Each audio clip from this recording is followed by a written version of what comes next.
Assalamualaikum warahmatullahi wabarakatuh. Perkenalkan, nama saya Abdul Basit.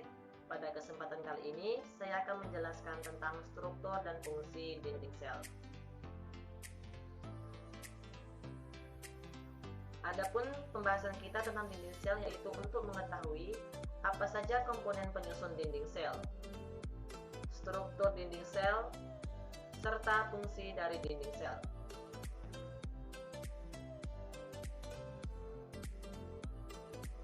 Ini adalah gambar sel hewan dan sel tumbuhan. Coba perhatikan bagaimana bentuk kedua sel tersebut.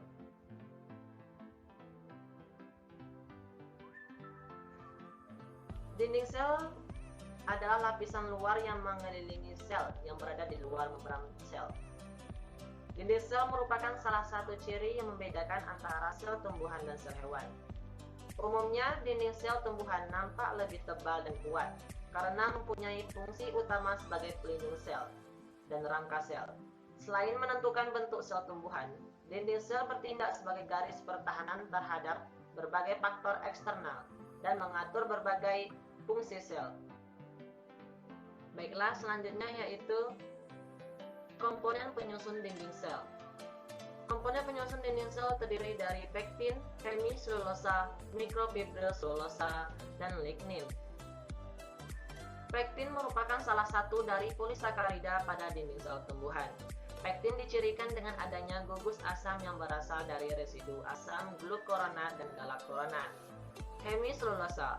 Hemiselulosa merupakan heteropolimer yang terdiri atas beberapa macam polisakarida. Hemiselulosa berfungsi sebagai zat perekat mikrofibril selulosa. Mikrofibril selulosa.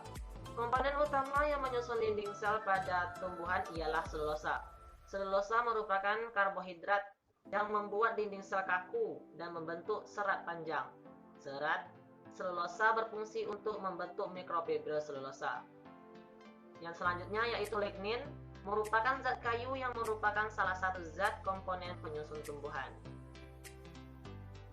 Baiklah, selanjutnya yaitu struktur dinding sel. Dinding sel terdiri dari beberapa lapisan, yaitu lamela tengah, dinding sel primer, dinding sel sekunder. Lamela tengah merupakan lapisan pertama yang terbentuk selama pembelahan sel. Lapisan ini kaya akan pektin. Lamela tengah adalah lapisan terluar, bergabung dengan sel-sel tumbuhan yang berdekatan.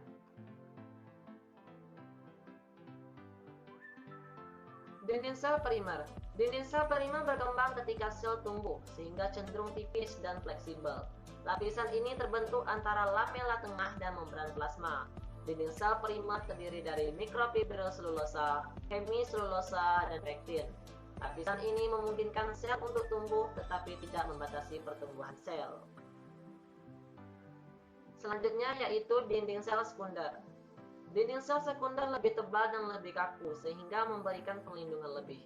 Dinding sel sekunder ini ada di antara dinding sel primer dan membran plasma.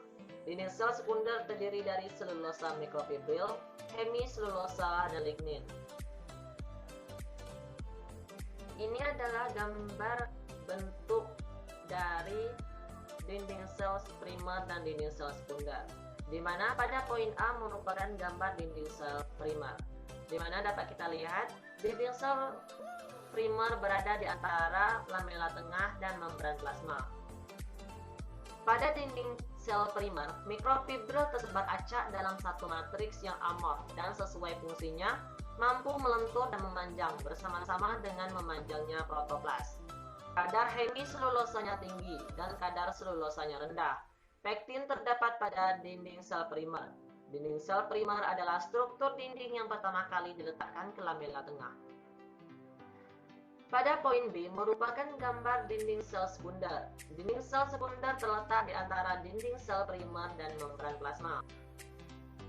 Pada dinding sel sekunder, mikrofibril tersusun sejajar dan sesuai fungsinya.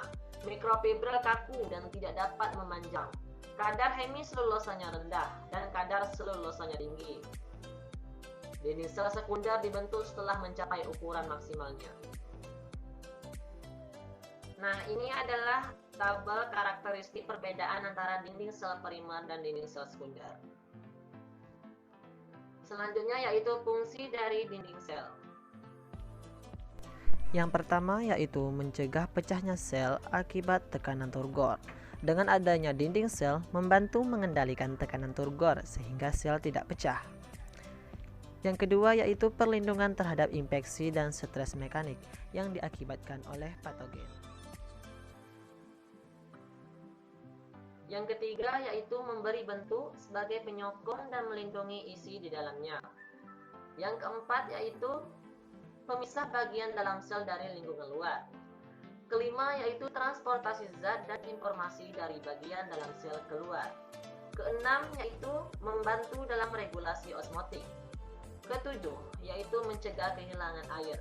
Dan yang terakhir yaitu sebagai komunikasi antar sel. Demikianlah pembahasan kali ini tentang struktur dan fungsi dari dinding sel. Terlebih dan terkurang saya mohon maaf. Saya akhiri dengan wassalamualaikum warahmatullahi wabarakatuh.